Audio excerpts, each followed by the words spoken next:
અમરેલીમાં ભાજપના આંતરિક ડખામાં કોંગ્રેસે પણ હવે ઝંપલાવ્યું છે। ભાજપમાં ભડકા બાદ જયની ઠુમ્મરે નિવેદન આપ્યું। ભાજપને હાથના કર્યા હૈયે વાગ્યા છે। આવો સાંભળીએ જયનીબેન ઠુમ્મરે શું કહ્યું।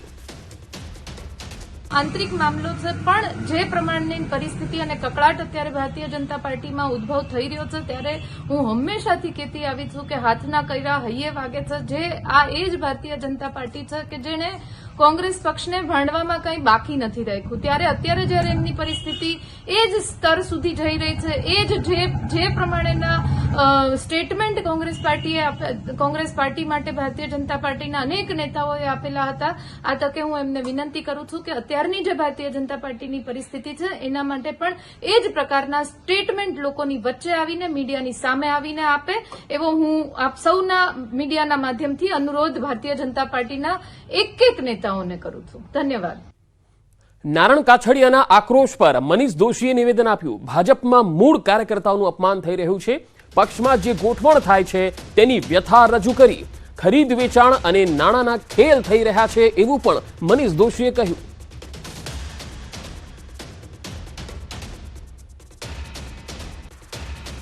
एवा संजोगों जे नारायणभाई काछडिया बात करी छे हकीकत में भाजपा में चालती सत्तानी साठमारी असंतोषनी आंधी एनी हकीकत रजू करे छे जेना कारणे जनता पण भोग बने छे अने पायानो कार्यकर्ता ने आगेवान पण भोग बनी रह्यो छे। अमदावादथी समाचार આવી રહ્યા છે। આંગડિયા પેઢીમાં સીઆઈડીના દરોડા સતત બીજા દિવસે પણ તપાસનો ધમધમાટ ચાલી રહ્યો છે। ઇન્કમ ટેક્સ અને ઈડીની ટીમ પણ તપાસમાં જોડાઈ ગઈ છે। 15 કરોડ રોકડા અને 75 લાખનું વિદેશી ચલણ જપ્ત થયું છે। તપાસમાં 1 કિલો સોનું પણ જપ્ત કરવામાં આવ્યું। પ્રાઇમ આંગડિયામાંથી 5 કરોડ જપ્ત કરાયા છે જ્યારે એચએમ આંગડિયામાંથી 8 કરોડ જપ્ત કરાયા છે। પીએમ આંગડિયામાંથી 2 કરોડ જપ્ત કરાયા છે જ્યારે 12 આંગડિયા પેઢીમાં દરોડાની કાર્યવાહી ચાલી રહી છે। મોબાઈલ કોમ્પ્યુટર સહિતના દસ્તાવેજો જપ્ત કરાયા છે। આરટીજીએસ મારફતે ગેરકાયદે નાણાંની હેરાફેરી થઈ હતી। વધુ માહિતી સાથે સંવાદદાતા નવીન ઝા મારી સાથે જોડાયા છે। નવીન, આંગડિયા પેઢીમાં સીઆઈડીની ટીમે જે દરોડા પાડ્યા છે કઈ કઈ પેઢી પર અત્યારે દરોડાની કાર્યવાહી ચાલી રહી છે અને કેટલું નાણું બહાર આવે એવી શક્યતા?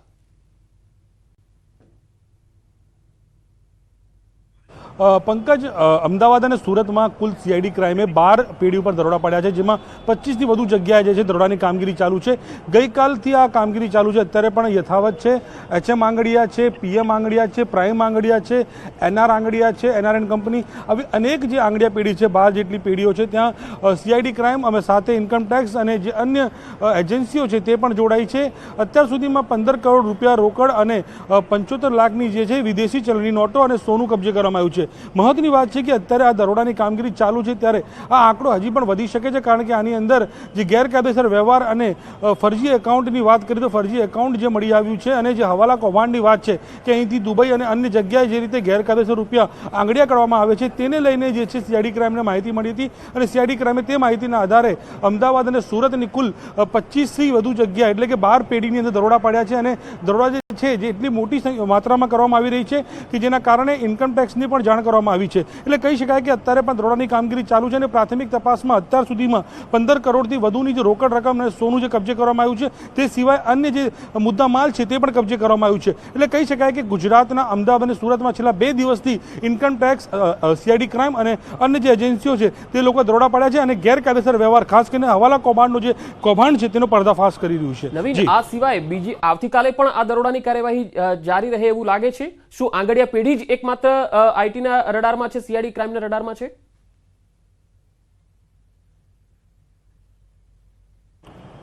जी अत्यारे तो मात्र आंगडिया पेढ़ी रडार में है कारण के आंगडिया पेढ़ी ने लईने जे माहिती मળી હતી તેને લઈને જે દરોડા પાડવામાં આવી રહ્યા છે। જો કે મેં કીધું એ પ્રમાણે ગઈકાલથી આ દરોડાની કામગીરી ચાલુ છે અને અત્યારે પણ એટલે કહી શકાય કે 24 કલાક ઉપર વીતી ગયા છે છતાં જે છે અત્યારે સીઆઈડી ક્રાઇમના જે અધિકારીઓ છે તે પણ હાજર છે। સાથોસાથ જે રીતે દરોડાની એટલી મોટી માત્રામાં જે રોકડ રકમ મળી રહી છે અને ખાસ કરીને આખું હવાલા કૌભાંડ છે જેને લઈને ઈડીને પણ અંદર એન્ટ્રી થઈ છે કારણ કે મેં કીધું એ પ્રમાણે કે ખાસ કરીને ગેરકાયદેસર વ્યવહારો જે દુબઈની અંદર સટ્ટાના જે રૂપિયા મોકલવામાં આવતા હોય છે તેનો પણ વ્યવહારો જે છે તે પણ મળશે અને સૌથી મહત્વની વાત છે કે બોડી ઓન કેમેરા સાથે દ્વારા આ દરોડા પાડવામાં આવ્યા છે અને જેથી કોઈ પ્રકારની ચૂક અથવા કોઈ પ્રકારની બેદરકારી ના રહી જાય અને તમામ જે લોકો છે કઈ રીતે વ્યવહાર કરતા હતા, કઈ રીતે નકલી એકાઉન્ટ, નકલી વ્યવહાર જે આખું મળી આવ્યું છે તેને લઈને તમામ FSLમાં જે કોમ્પ્યુટર છે અને જે મુદ્દામાં છે તે પણ મોકલવામાં આવશે અને તમામ જે રોકડ રકમ અને જે સોનું છે તે તમામ જે કબજે કરવામાં આવ્યું છે તેની પણ તપાસ કરવામાં આવશે.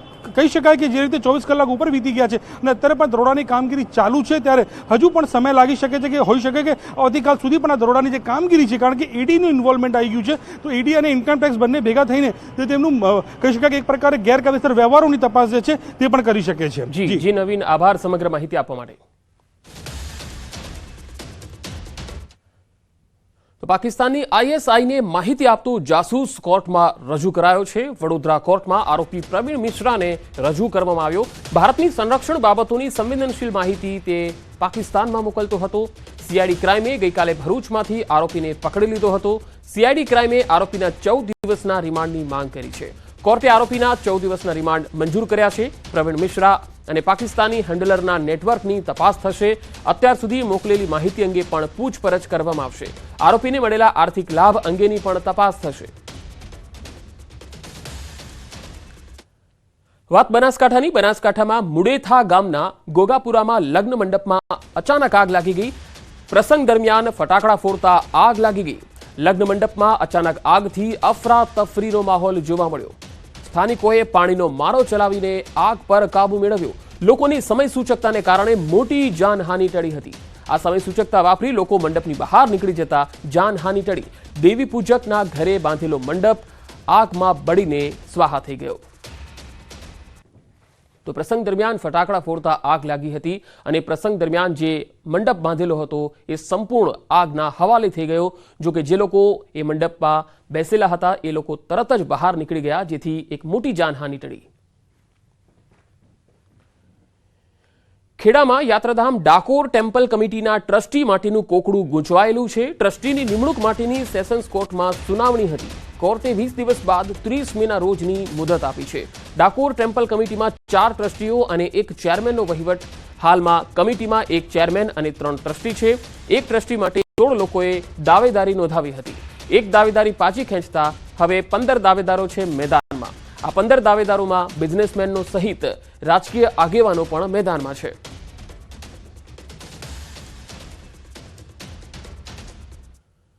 મહીસાગર સંતરામપુરના પરથમપુર ગામે આવતીકાલે ફરી મતદાન થવાનું છે. પોલીસના ચુસ્ત બંદોબસ્ત અને તૈયારીઓ વચ્ચે આ મતદાન થશે. બૂથને ક્રિટિકલ કેટેગરીમાં મૂકવામાં આવતા ચુસ્ત બંદોબસ્ત ગોઠવવામાં આવ્યો. ASP, PI, PSI સહિત પોલીસના જવાનો અહીંયા તહેનાત રહેશે. મહિલા PSI, CRPFની ટુકડી પણ તૈનાત કરાશે. ગ્રામજનો ભયમુક્ત થઈ મતદાન કરવા આવે તેવી અપીલ પણ કરવામાં આવી છે. વિજય ભાભોર મતદાન સુધી પોલીસ જાપ્તામાં રહેશે.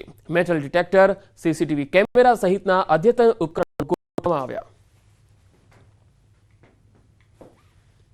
દાહોદ સમાવિષ્ટ મહીસાગર જિલ્લાના સંતરામપુર તાલુકાના પરથમપુર ગામે જે વિડીયો વાયરલ થયો હતો લાઈવ બૂથ કેપ્ચરિંગને લઈને જે સમગ્ર મામલો છે તે ચૂંટણી પંચ દ્વારા નોંધનીય કામગીરી કરવામાં આવી હતી અને ફરી મતદાન જે આવતીકાલે થવાનું છે ત્યારે કેવી ચુસ્ત પોલીસ બંદોબસ્ત છે તે અંગે DYSP સાહેબ છે, આપણે તેમની સાથે સીધી વાત કરી. સાહેબ, કેવો ચુસ્ત બંદોબસ્ત ગોઠવવામાં આવતો હશે અને કેટલો કાફલો રાખવામાં આવશે? સંતરામપુર તાલુકાના પ્રથમપુર ગામે જે ફેર મતદાન આવતીકાલે થવા જઈ રહ્યું છે ત્યારે અમારા મહીસાગર જિલ્લાના પોલીસ અધિક્ષક શ્રી જાડેજા સાહેબના સૂચના મુજબ જે ક્રિટિકલ બૂથ જાહેર કર્યું છે એમાં હાફ સેક્શન SRPના માણસો તેમજ બૂથની બહાર 100 મીટર અને 200 મીટરમાં પૂરતો પોલીસ બંદોબસ્ત રાખવામાં આવનાર છે. તેમજ ગામના ફળિયાઓમાં અને ગામમાં આવતા રસ્તાઓ પર પણ કોઈ મતદારને અટકાવે નહીં અને મતદારો મુક્ત રીતે અને ભયમુક્ત રીતે મતદાન કરી શકે તે માટે પૂરતો બંદોબસ્ત રાખવામાં આવનાર છે. અને આ ડિવિઝનના ASP શ્રી બેડા સાહેબના સુપરવિઝન હેઠળ PSI ભુવડ, PI ભુવડ તથા અન્ય સ્ટાફના માણસો આ ઇલેક્શન કામગીરીમાં બંદોબસ્તની કામગીરી કરનાર છે. બિલકુલથી આ હતા ડીવાયએસપી સાહેબ કે જેઓ જણાવી રહ્યા છે કે આવતીકાલે જે ફેર મતદાન યોજાવાનું છે તેને લઈને ચુસ્ત ચાંપતો પોલીસ બંદોબસ્ત ગોઠવી દેવામાં આવ્યો છે. પીએસઆઈ, પીઆઈ સહિત એએસપી સહિતનો કાફલો જે ઘટના સ્થળે કહી શકાય કે મતદાન મથકે ખડકી દેવામાં આવ્યો છે. અત્યારથી જ આવતીકાલે જ્યારે મતદાન યોજાવાનું છે ત્યારે આજથી જ પૂર્વ તૈયારીઓ અત્યારે હાલ કરી દેવામાં આવી છે. ત્યારે પોલીસની જે એક ટોળકી છે ત્યાં આગળ તૈનાત કરી દેવામાં આવી છે. રાત્રે પણ ત્યાં રહેશે અને તમામ જે પર નજર રાખશે. કહી શકાય કે ક્યાંક ને ક્યાંક ચાંપતો બંદોબસ્ત ગોઠવી અને આ મતદાન આવતીકાલે યોજાશે તેવું હાલ જણાવી રહ્યા છે. મિતેશ ભાટિયા, ન્યૂઝ 18 ગુજરાતી, મહીસાગર. વડોદરામાં હરણી બોટ દુર્ઘટનાનો જે મામલો હતો, સેશન્સ કોર્ટે 10 આરોપીઓના જામીન મંજૂર કરી દીધા છે. આરોપી બિનિત કોટિયા સહિત 10 લોકોને જામીન મંજૂર થયા છે, જ્યારે કોર્ટે આરોપી નિલેશ જૈનના જામીન નામંજૂર કર્યા છે. અગાઉ 4 મહિલા આરોપીઓને જામીન મંજૂર થયા હતા. કુલ 20 પૈકી 16 આરોપીના જામીન મંજૂર થયા છે. વધુ માહિતી સાથે વડોદરાથી સંવાદદાતા હાર્દિક દીક્ષિત જોડાયા છે. હાર્દિક, વડોદરામાં જે જામીન મંજૂર થયા છે તેમાં કોર્ટે કઈ કઈ બાબતોને ધ્યાનમાં રાખીને આ જામીન મંજૂર કર્યા છે? બિલકુલ, જો પંકજ સમગ્ર મામલે વાત કરીએ તો હરની લેક ઝોન જ્યારે દુર્ઘટના બની હતી ત્યારે તેની નોંધ જે છે રાજ્ય સહિત સમગ્ર દેશમાં અને વિદેશમાં લેવાઈ હતી. કારણ કે વડોદરા શહેરની જે ગરિમા છે તેને લાંછન પહોંચે તેવા પ્રકારની ઘટના હતી. કારણ કે કેટલાક જે ભ્રષ્ટાચારીઓ છે તેમના કારણે જે નિર્દોષ બાળકો છે તેમને પોતાના જીવ ગુમાવ્યા હતા. ત્યારે સમગ્ર મામલે જે વડોદરા શહેર પોલીસ છે તેમના દ્વારા લગભગ 20 જેટલા આરોપીઓ છે તેમની ધરપકડ કરવામાં આવી હતી. ત્યારે ઉલ્લેખનીય બાબત છે કે 2 દિવસ અગાઉ જે 11 આરોપીઓ છે તે પૈકીના જે કેટલાક આરોપીઓ છે તેમના દ્વારા જામીન અરજી કરવામાં આવી હતી, જેમાં 4 મહિલા આરોપીઓ છે તેમની જે જામીન અરજી છે તે હાઈકોર્ટ દ્વારા મંજૂર કરવામાં આવી હતી. ત્યારબાદ જે અન્ય આરોપીઓ છે તેમના દ્વારા જામીન અરજી જે છે તે મૂકવામાં આવી હતી. ત્યારે વડોદરા સેશન કોર્ટ દ્વારા 10 જેટલા જે આરોપીઓ છે તેમની જામીન અરજી જે છે તે મંજૂર કરવામાં આવી છે. એટલે ટૂંકમાં કહીએ તો હરની લેક ઝોન જે કાંડ હતો તેમાં 20 આરોપીઓ પૈકી લગભગ 16 જેટલા આરોપીઓ છે તેમના જામીન મંજૂર થઈ ગયા છે અને તેઓ જેલમુક્ત થવાના છે. પંકજ, ઉલ્લેખનીય બાબત છે કે જ્યારે નામદાર કોર્ટે 16 જેટલા આરોપીઓની જામીન મંજૂર કરી છે ત્યારે આ જામીન જે છે કેટલીક શરતોના આધારે આપવામાં આવી છે. આ તમામ જે આરોપીઓ છે તેમના પાસપોર્ટ જે છે તે જમા લેવામાં આવ્યા છે, એટલે કે તેઓ પોતાનું શહેર અને વતન જે છે તે છોડીને અન્ય કોઈ જગ્યા પર જઈ નહીં શકે. તો બીજી વાત કરવામાં આવે તો જ્યારે પણ પોલીસને તપાસ અર્થે સહકારની જરૂર પડશે ત્યારે આ તમામ જે આરોપીઓ છે કે જેઓ જામીન પર છુટકારો થયો છે તે તમામ આરોપીઓએ પોલીસને સહકાર આપવાનો રહેશે. પંકજ. જી હાર્દિક, આભાર માહિતી આપવા માટે.